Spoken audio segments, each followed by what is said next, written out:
The noise of battle was deafening.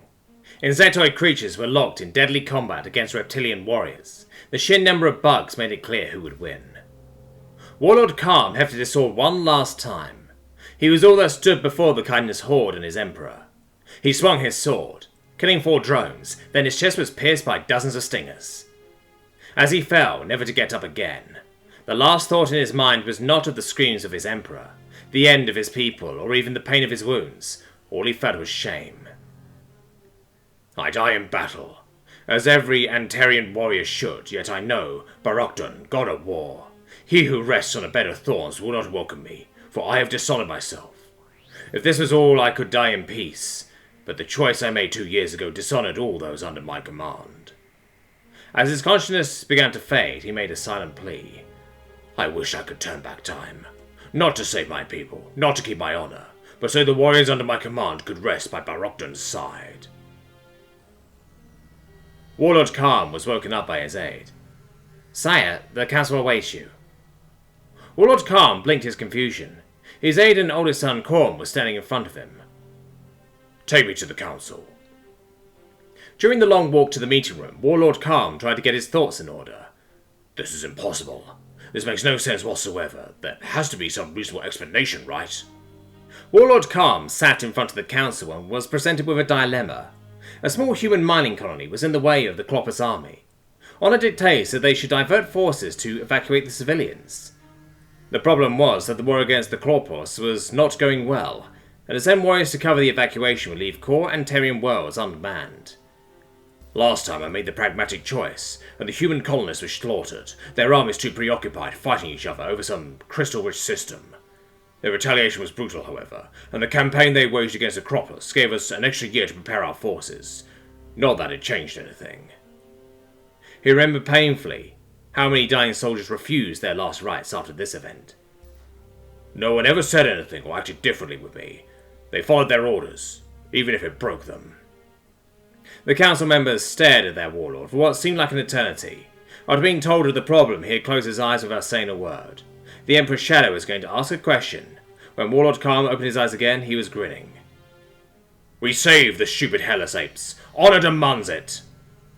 All members of the council nodded and chorused, Honor demands it. Warlord Calm was looking over the battle plans for the defense of Warutteri Prime. I have less troops than last time, and I'll be facing nearly double the number of Kloppus, and yet I couldn't be happier. As he was preparing to make the Kloppus pay for every inch of his planet, his aide burst into his office. Sire, you have to look at the datanet. Warlord Calm didn't bother to look up from his plans. Sorry, son. I have a last time to prepare. I'm thinking of wearing my green armour, the one your mother loved so much.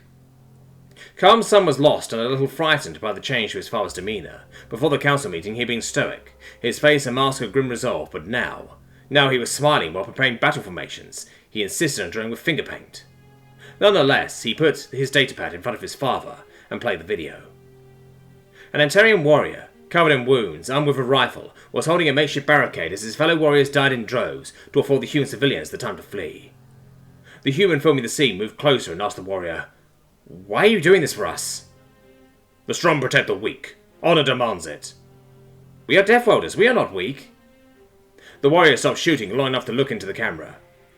Your warriors do not defend you and your government abandoned you. You are the weakest of the weak. The camera shook as the man filming was dragged into a shuttle, the angle shifting, and the young man, tears in his eye, looked into the camera. The weakest of the weak. Warlord Calm nodded. A fine Antarian warrior. I'm glad he died doing his duty. He returned to make plans, but was stopped when his son refused to move the datapad in front of him. There's more. Before he could explain, a soldier ran into his office. Sir, a fleet has dropped into orbit.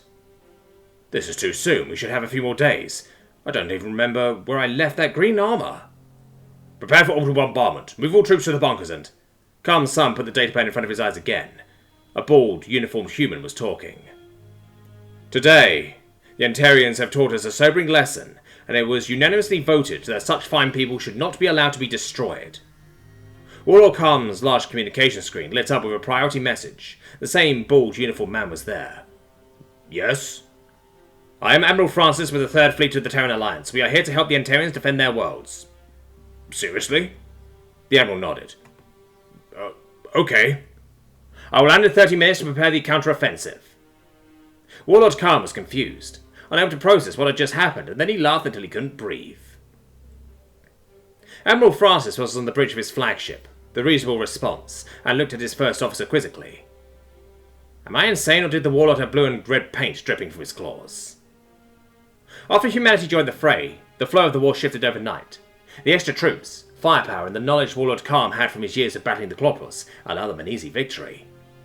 After the war, the humans created the Red Blue Claw, a military fleet unaffiliated with any major human power but financed by all. Whenever a war front moved anywhere near a human settlement, it showed up and broadcast in all frequency a simple message: humanity is not weak. No one who has tried to put this to the test has lived to regret it.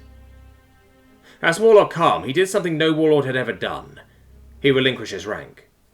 He taught military strategy and combat at the newly created Atarian Academy, a concept borrowed from the humans. As his health declined, all those who knew him asked him, begged him to take arms one last time, to die in battle, even if it has to be at the hands of pirates or some other lowlives. The Emperor himself offered to give him his rank back, but he refused every time. And now he was on his deathbed. His friends and family had gathered for the occasion, as had many of the then junior officers he had served with. He was given a powerful stimulant, so he may recite a prayer to Barokdon, so his soul may be welcomed by the god of war. Barokdon, god of war, he who rests on a bed of thorns. Calm stopped, and looked at the faces around him. No, this is good enough. Barokdon, god of war, he who rests on a bed of thorns. Calm closed his eyes. Thank you. Thus, Calm the Glorious, the man who saved his people from annihilation and led them to victory, died without honour, having refused his last rites, with a smile on his face.